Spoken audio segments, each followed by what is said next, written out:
Le hélicoptère disparut derrière la crête juste au moment où mes doigts glissèrent sous moi. Pendant une seconde, je restais simplement allongé là, la joue pressée contre les salants brûlants, écoutant le bruit faiblissant de ses rotors. Je voulais crier. Je voulais agiter les bras. Je voulais que quelqu'un, n'importe qui, me voie. Mais ma gorge était si sèche que chaque respiration ressemblait à avaler du verre brisé. Je me souviens d'avoir pensé une seule chose, Harper va croire que je l'ai abandonné. Cette pensée faisait plus mal que la chaleur. Le désert s'étendait à l'infini dans toutes les directions. L'air miroité au-dessus de la terre craquelait, transformant les montagnes lointaines en ombres vacillantes. Ma peau était couverte de cloques. Mes lèvres s'étaient fendues des heures plus tôt. Mes pieds nus étaient couverts de coupures à cause des roches volcaniques. Quelqu'un avait pris mes chaussures, mon téléphone, mon sac à main, mon portefeuille. Même mon alliance. Ils ne m'avaient pas simplement laissé ici. Ils avaient effacé chaque preuve de mon existence.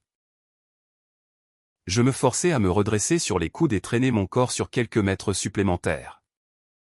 Chaque mouvement envoyait une douleur dans mes épaules, mais s'arrêter signifiait mourir. Je ne luttais plus pour moi-même. Je luttais pour ma fille de 7 ans. Harper dormait encore avec le petit renard en peluche que son père avait gagné pour elle à une foire. Dû compter avant que le cancer ne l'emporte 4 ans plus tôt.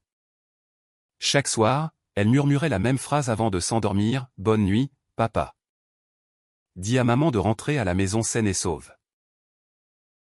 Je lui avais promis que je le ferais toujours.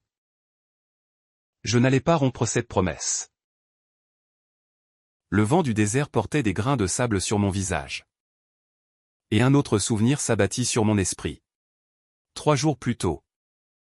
Ma mère se tenait dans ma cuisine en souriant comme si rien n'avait jamais mal tourné entre nous. Tu travaillais trop, Rowan. Personne ne m'avait appelé Rowan avec autant de chaleur depuis des années. Papa s'appuyait contre le comptoir en tenant une carte routière pliée. Nous pensions faire un dernier voyage en famille avant la fin de l'été. J'ai ri. Un voyage en famille? Maman hocha la tête. Juste nous 3, comme au bon vieux temps. Quelque chose dans tout cela me paraissait étrange. Il ne m'avait pas invité nulle part depuis presque 6 ans. Pas après la mort de mon mari. Pas après que j'ai arrêté de les laisser contrôler mes finances. Pas après que j'ai refusé de faire emménager Harper chez eux. Pourtant, une partie de moi voulait croire que les choses pouvaient être différentes. Je voulais que Harper connaisse ses grands-parents. Cet espoir avait failli me tuer. Je me souviens d'avoir posé une seule question simple, « Et Harper ?» Maman répondit si vite que je n'ai jamais remis en question sa réponse. « Laisse-la rester chez ta sœur. » Marin supplie pour un week-end entre filles. Marin, ma sœur cadette. Harper l'adorait. Elle tressait les cheveux de Harper, lisait des histoires avant le coucher. L'emmenait manger une glace après l'école. Elle était la dernière personne que j'aurais imaginé me trahir. Le souvenir changea à nouveau. Nous roulions à travers la vallée de la mort. Papa insistait pour prendre un itinéraire pittoresque qui n'était pas indiqué sur la carte. Touristique. Maman me tendit une bouteille d'eau en acier inoxydable. Tu as à peine bu quoi que ce soit. Je souris. Merci. L'eau avait un goût plus sucré que d'habitude. Je fronçai les sourcils. Tu as mis de la poudre d'électrolyte dedans? Maman sourit sans croiser mon regard. Quelque chose comme ça. 20 minutes plus tard, mes doigts s'engourdirent. La route dehors par la fenêtre se courbait dans des directions impossibles. J'essayais de demander à papa d'arrêter le SUV. Au lieu de cela, ma tête devint trop lourde pour la tenir droite.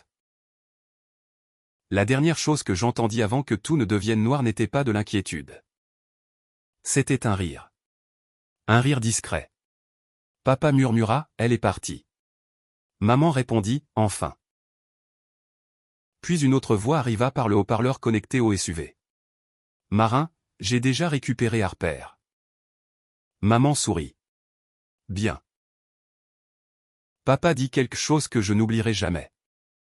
D'ici demain, Elle croira qu'elle a toujours appartenu à toi. Même à travers la drogue, la panique inonda mon corps. J'essayais d'ouvrir les yeux. Rien ne bougea. Je les sentis me soulever, me traîner. Mon dos raclait contre les roches. Quelqu'un fit glisser mon alliance de mon doigt. Quelqu'un fouilla mes poches. Puis la voix de maman flotta au-dessus de moi. Et si elle se réveille? Papa répondit sans hésiter. Elle ne se réveillera pas. Le souvenir se brisa lorsqu'une nouvelle vague de vertige me frappa. Je clignai des yeux face au soleil. Quelque chose de blanc attira mon regard à environ 30 mètres. Au début, je crus que c'était un autre mirage. Puis je réalisai que cela ne bougeait pas. Je rampais vers cela. Chaque centimètre semblait impossible. Quand je l'atteignis enfin, mon estomac se retourna. Ce n'était pas des déchets. C'était le coin d'une brochure touristique. Le papier avait été coincé sous une pierre. Quelqu'un l'avait intentionnellement laissé là. Sur le devant se trouvait un message écrit à la main. Seulement 4 mots, mauvais sentier. Pas d'eau. Mon pouce accéléra. Quelqu'un d'autre avait été ici. Pas des années plus tôt. Récemment. Je regardais autour de moi. À moitié enterré sous le sable mouvant se trouvait un autre objet. Une petite basket rose d'enfant. Minuscule, pas plus grande que celle de Harper. Je la ramassai avec des mains tremblantes. Il n'y avait pas d'enfant, pas de sac à dos, pas d'empreinte de pas, seulement la chaussure. Ma respiration devint superficielle. Combien de personnes avaient disparu ici? Un moteur résonna soudain à travers la vallée. Je levai les yeux.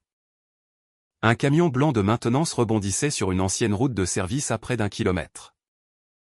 J'agitai les 2 bras. Rien.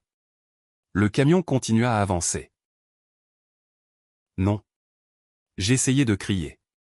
Seul de l'air s'échappa de mes lèvres fendues. Le camion continua vers l'horizon. Je sentis l'espoir m'échapper. Puis ses feux de freinage s'allumèrent. Il s'arrêta. Lentement, il commença à reculer. La portière du conducteur s'ouvrit avant que le camion ne soit complètement arrêté. Un garde forestier sauta dehors et courut vers moi. Il s'agenouilla à côté de moi si vite que de la poussière explosa autour de nous. Mon Dieu! Il attrapa sa radio. J'en ai une vivante. Une vivante. Pas une survivante. Pas une victime. Une vivante. Comme s'il avait déjà dit ces mots auparavant. Il versa de l'eau sur un tissu et le pressa doucement contre mes lèvres. Doucement. J'attrapai son poignet avec la dernière force qui me restait.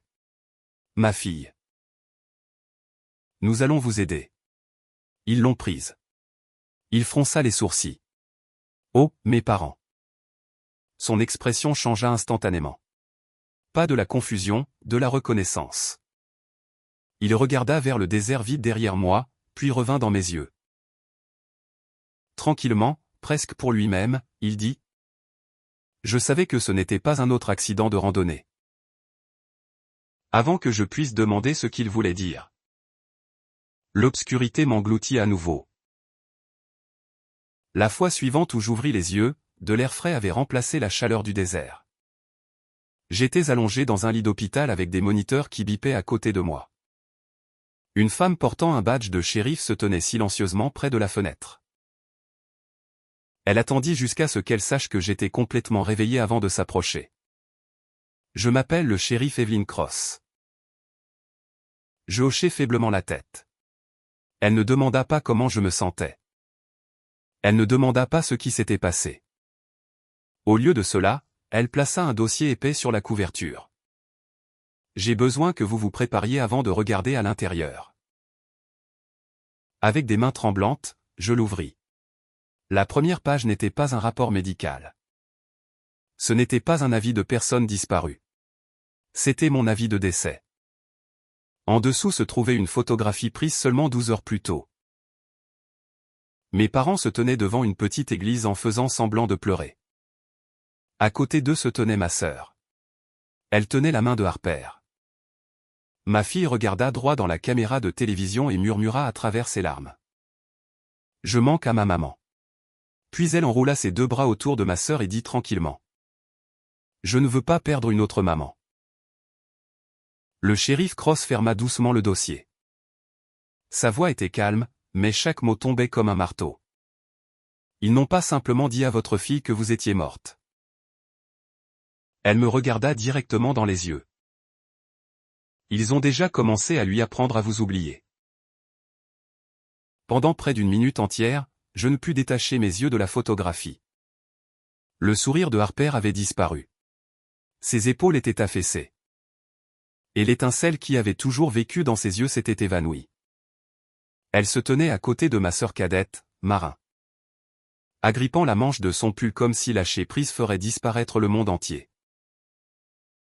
J'attrapai la photo avec des doigts tremblants. Quand cela a-t-il été pris? Le shérif Evelyn Cross jeta un coup d'œil à ses notes.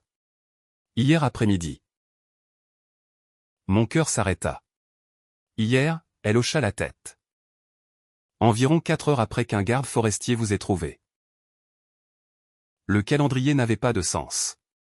Je regardai à nouveau l'avis de décès sous la photographie. Ils n'avaient pas attendu de confirmer que j'étais morte. Ils avaient déjà décidé que je n'avais pas besoin de revenir. Une infirmière entra tranquillement dans la chambre en portant un autre sac de perfusion. Elle sourit doucement avant de vérifier mon pouls. Vous avez été inconsciente pendant presque 20 heures. 20 heures. En moins d'une journée. Mes parents m'avaient enterré sans corps. Je fermai les yeux. Non. Le shérif se pencha en avant.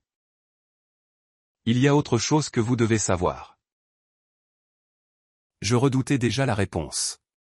Quand les enquêteurs sont arrivés chez vous ce matin. Chez moi? Elle hocha lentement la tête. Je fronçai les sourcils. Que voulez-vous dire par vide? Il n'y avait plus de meubles, plus de vêtements, plus de photographies, plus d'effets personnels. Mon estomac se tordit. C'est impossible. Ils avaient déjà engagé des déménageurs. Je la fixai. Ils ont emballé ma maison. Elle ne répondit pas immédiatement. Au lieu de cela, elle me tendit une autre photographie. Un camion de déménagement était garé devant chez moi. Des ouvriers portaient des cartons par la porte d'entrée tandis que mon père se tenait dans l'allée. En donnant des instructions. Ma mère souriait pendant que les voisins les traînaient. Pour tous ceux qui regardaient. Ils ressemblaient à des parents en deuil aidant à régler la succession de leur fille défunte. Ils ne pleuraient pas. Ils effaçaient chaque trace de mon existence. Puis je remarquai quelque chose en arrière-plan. Harper. Elle était assise sur le porche en tenant son renard en peluche. Regardant des inconnus emporter notre vie. Je ne pouvais plus respirer. Mes journaux. Le shérif eut l'air confus. Quoi? Mes journaux étaient dans ma chambre? Elle fronça les sourcils. Étaient-ils importants? Je ris amèrement. Ils étaient tout. Après la mort d'Owen, j'avais écrit des lettres à Harper chaque soir. Des lettres qu'elle était censée lire quand elle aurait 18 ans. Des histoires sur son père, sur notre famille, sur à quel point j'étais fier d'elle. Il y avait plus de 1000 pages manuscrites. Maintenant elles avaient disparu. Le shérif écrivit tranquillement quelque chose dans son carnet. Nous les ajouterons à l'inventaire des biens. Je secouai lentement la tête. Elles n'y seront pas. Qu'est-ce qui vous fait penser cela? Parce que ma mère détestait ces journaux. Des années plus tôt, elle en avait trouvé un ouvert sur la table de la cuisine. Elle avait lu une seule page avant de le refermer brusquement. Tu passes trop de temps à vivre dans le passé. Je me souviens l'avoir repris. Non, je passe du temps à m'assurer que Harper sache qui était vraiment son père. Le visage de maman s'était durci. Les enfants n'ont pas besoin de morts qui remplissent leur tête. À l'époque, je pensais qu'elle était simplement insensible. Maintenant je réalisais qu'elle voulait que ses souvenirs soient effacés bien avant ce voyage. La chambre d'hôpital devint silencieuse. Enfin, je posai la question que j'évitais. Harper a-t-elle demandé après moi? Le shérif Cross baissa les yeux. Oui. L'espoir vacilla en moi. Que lui ont-ils dit? Le shérif hésita. Puis elle répondit tranquillement. Que vous l'aimiez beaucoup. Elle fit une pause. Mais que vous êtes morte en essayant de sauver quelqu'un d'autre. Je la fixai. En essayant de sauver quelqu'un d'autre. Ce n'était même pas croyable. Qui? Ils n'ont pas dit. Le mensonge avait été soigneusement conçu. Pas un abandon, pas une disparition, une mort héroïque. Une histoire qu'une enfant de 7 ans pouvait retenir. Une histoire qui l'empêcherait de poser trop de questions. Les larmes brouillèrent ma vision. Ils réécrivent ma vie. Le shérif hocha la tête. Je pense qu'il planifiait cela depuis un certain temps. Avant que je puisse répondre, un autre coup retentit à la porte. Un homme d'une 50aine d'années entra, portant un costume gris foncé. Il tenait une mallette en cuir et se présenta. Je m'appelle Nathan Hollowell. Il me tendit une carte de visite. Je représente les services juridiques de la famille Ashcraft. Je n'ai jamais engagé d'avocat. Vous n'avez pas? Il plaça plusieurs dossiers sur la table de chevet. Je représente la succession de votre défunt mari. Mon pouce accéléra. La succession d'Owen. Il hocha la tête. J'essaie de vous joindre depuis hier matin. Pourquoi? Il ouvrit un dossier et en sortit une lettre certifiée. Cela concerne une fiducie créée peu avant la mort de votre mari. Je fronçai les sourcils. Owen n'a jamais mentionné de fiducie. Il n'était pas autorisé à le faire. Quoi? Nathan croisa les mains. Votre mari a reçu son diagnostic seulement 6 semaines avant de mourir. Je hochai la tête. Je sais. Pendant ces 6 semaines. Il a tranquillement transféré plusieurs biens familiaux dans une fiducie protégée. Je le regardai avec confusion. Pourquoi aurait-il fait cela? Nathan croisa mon regard. Parce qu'il croyait que quelqu'un dans votre famille essaierait éventuellement de prendre Harper. Tous les sons dans la chambre disparurent. Qu'avez-vous dit? Il n'a jamais expliqué pourquoi. Nathan fouilla à nouveau dans sa mallette. Mais il laissa une lettre scellée avec des instructions très précises. Mon cœur s'accéléra. Quelles instructions? Que la lettre ne devait être ouverte que si vous ou Harper étiez un jour déclaré légalement décédé avant votre mort naturelle. Un frisson parcourut tout mon corps. Owen avait prédit quelque chose des années plus tôt. Nathan sortit soigneusement une enveloppe couleur crème. Sur le devant, écrit de la main incontestable d'Owen, se trouvaient 6 mots. Pour Rowan si le pire arrive. Mes doigts tremblèrent lorsque je tendis la main vers elle. Avant que je puisse ouvrir l'enveloppe, le téléphone du shérif Cross sonna. Elle répondit immédiatement. Cross. Son expression changea en quelques secondes. Quoi? Elle se tourna vers moi. Répétez cela. Silence. Puis elle baissa lentement le téléphone. Qu'est-ce que c'est? Demandai-je. Elle me regarda directement dans les yeux. Le district scolaire vient de confirmer. Elle fit une pause. Votre sœur a déposé des documents ce matin demandant que le nom de famille de Harper soit légalement changé. Je sentis chaque once de force quitter mon corps. Changé en quoi? Le shérif avala sa salive. Marin Caldwell. Pas Ashcraft. Pas même mon nom de famille. Ma sœur n'essayait pas simplement de devenir la tutrice de Harper. Elle essayait d'effacer chaque partie de la petite fille qui m'appartenait. Je ne pus me résoudre à ouvrir la lettre d'Owen. Pas encore. Mes mains tremblaient trop fort. Pendant 4 ans, j'avais cru avoir entendu chaque dernier mot que mon mari avait laissé. J'avais rejoué notre dernière conversation tellement de fois que je pouvais réciter chaque phrase de mémoire. Maintenant une enveloppe scellée reposait sur mes genoux portant des mots qu'il avait écrits pour un avenir qu'il craignait d'une manière ou d'une autre. Le shérif Cross se leva tranquillement et ferma la porte de la chambre d'hôpital. Je pense que vous devriez la lire. Je hochai très soigneusement la tête. Je brisai le sceau. À l'intérieur se trouvait une seule page manuscrite. Rowan, si tu lis ceci, alors quelque chose est arrivé que j'ai prié pour qu'il n'arrive jamais. Je ne sais pas ce que c'est. Mais si quelqu'un a convaincu le monde que tu es parti avant ton heure. Ne fais pas confiance aux apparences. Le danger n'était jamais extérieur à notre famille. Il était toujours à l'intérieur de la tienne. Mon cœur s'accéléra. Ton père m'a posé des questions étranges pendant mon traitement.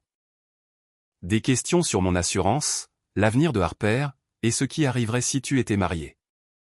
Au début, je croyais qu'il s'inquiétait. Puis je réalisais qu'il ne demandait pas en tant que père. Il recueillait des informations. J'arrêtai de lire.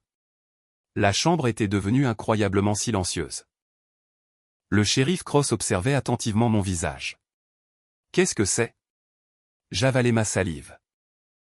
Il savait. Qui? Owen. Je continuai à lire. 3 semaines avant ma mort. J'ai installé des caméras dans toute notre maison sans le dire à personne sauf à mon avocat. Si tu lis ceci, demande à Nathan les archives. Si mes craintes étaient fausses, tu n'en auras jamais besoin. Si elles étaient justes, ces enregistrements peuvent te dire quand tout a vraiment commencé. Je levai les yeux vers Nathan. Vous les avez. Il hocha la tête. Je les ai protégés pendant 4 ans. Pourquoi ne m'avez-vous rien dit? Parce que votre mari m'a demandé de ne pas le faire sauf si les conditions de sa lettre étaient remplies. Il plaça un petit disque dur crypté sur la table de chevet. Cela contient tous les enregistrements. Un sentiment froid s'installa en moi. Si mes parents avaient planifié cela. Je regardai le disque. Alors cela n'avait pas commencé dans la vallée de la mort.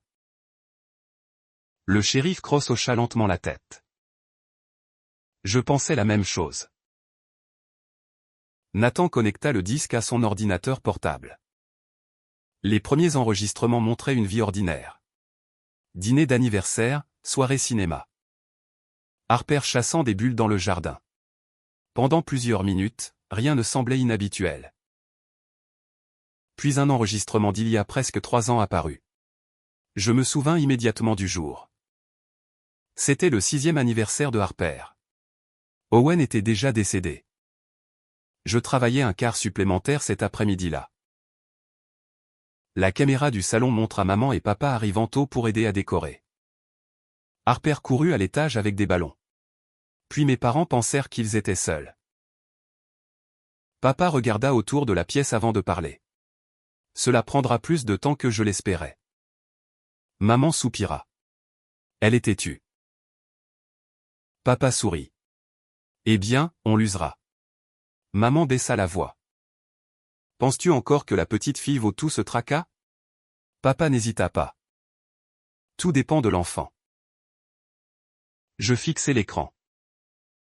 Tout dépend de l'enfant. Pas de moi. Harper. L'enregistrement continua. Maman posa la question qui me donna la chair de poule. Et si Rowan refuse, papa répondit si calmement que cela semblait répété. Alors nous retirons Rowan de l'équation. Nathan mit la vidéo en pause. Personne ne parla. Le shérif Cross finit par briser le silence. 3 ans plus tôt. Je hochai lentement la tête. Ce n'était pas une décision soudaine. Non. Elle regarda l'image figée de mon père. Il construisait cela depuis des années. Nathan ouvrit un autre enregistrement. Celui-ci datait d'il y a seulement 6 mois. Je me regardais partir pour un autre quart de nuit. 20 minutes plus tard. Mes parents entrèrent dans la maison en utilisant la clé de secours que j'avais cachée sous un pot de fleurs.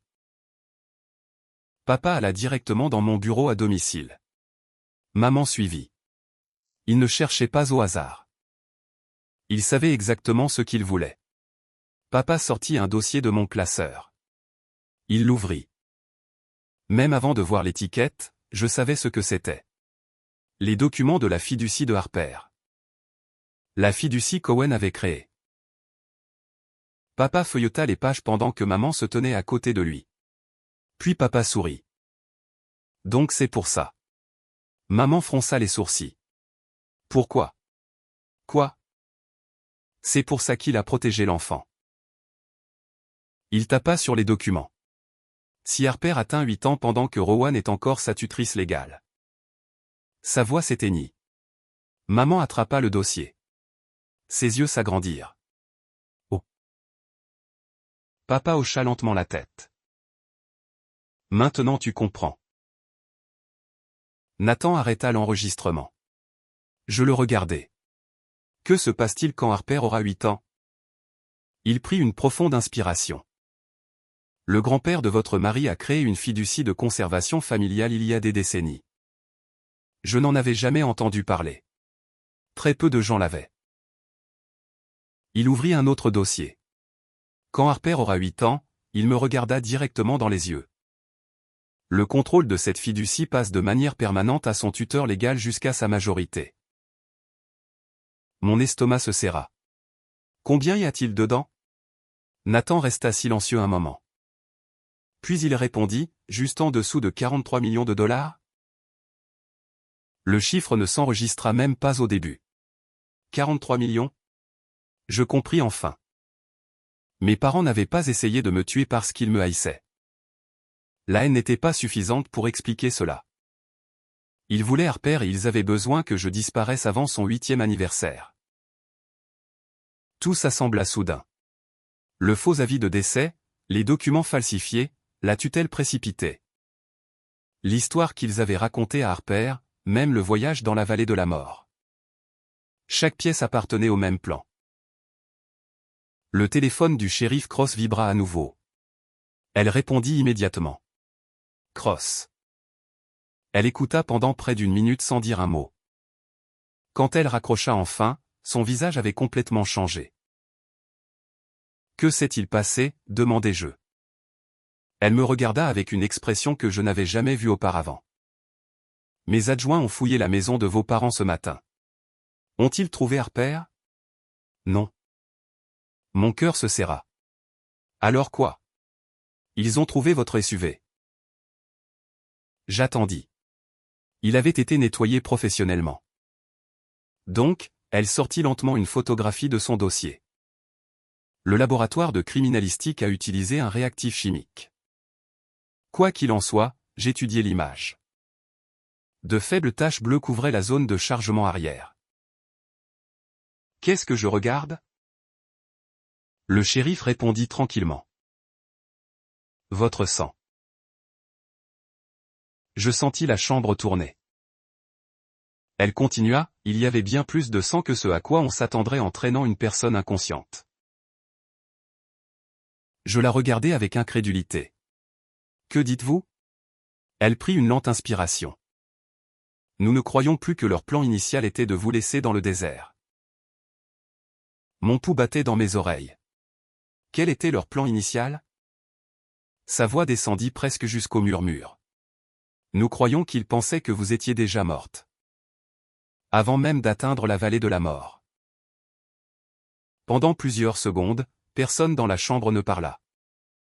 Je continuai à fixer la photographie de la scène de crime pendant que les mots du shérif Cross résonnaient dans ma tête. Il croyait que j'étais déjà morte. Pas inconsciente, morte. Je levai lentement les yeux. Alors pourquoi étais-je en vie? Le shérif croisa les mains.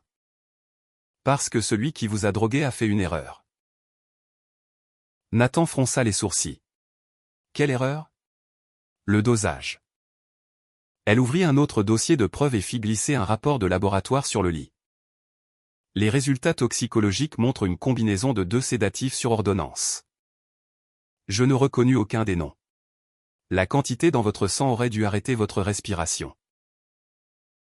Un frisson me parcourut, mais cela ne l'a pas fait. Non. Le shérif tapa sur une autre ligne. Notre toxicologue judiciaire croit que vous avez vomi pendant que vous étiez inconsciente. Je me souvins de m'être réveillé avec du sang séché autour de la bouche. La brûlure dans ma gorge, le goût de bile. Mon corps avait rejeté une partie de la drogue avant qu'elle ne soit complètement absorbée. Cela m'avait sauvé la vie. Je fermai les yeux. Si cela n'était pas arrivé. Harper aurait grandi en croyant que j'avais choisi de la quitter pour toujours. Nathan ferma tranquillement le dossier. Il ne s'attendait jamais à ce que vous vous réveilliez.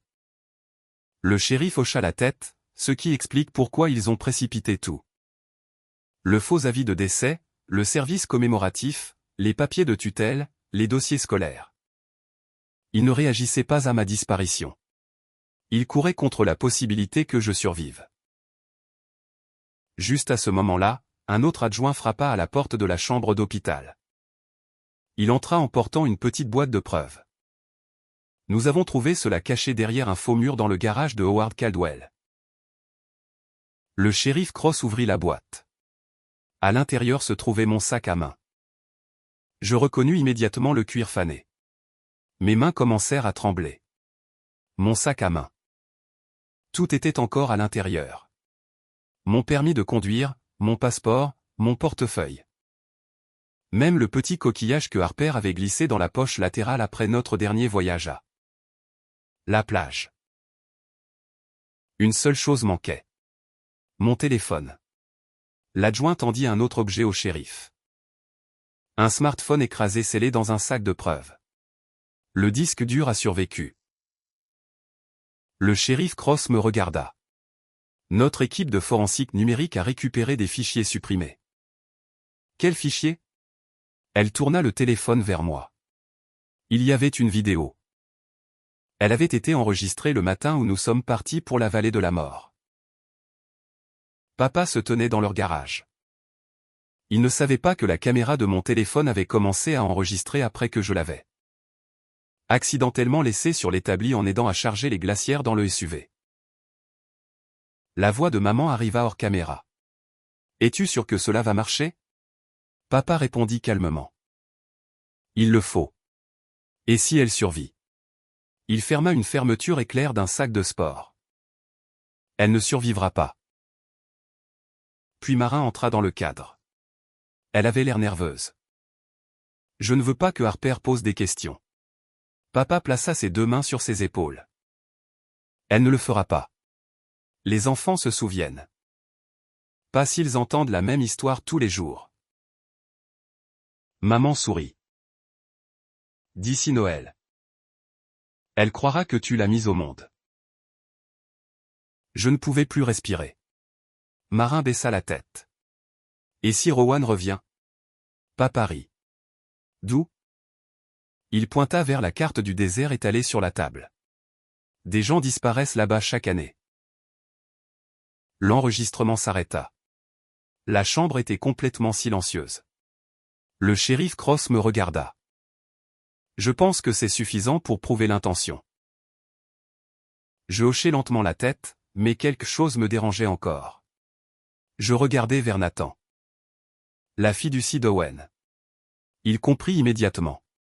« Vous avez encore une question. » Je me moque de l'argent. Je sais.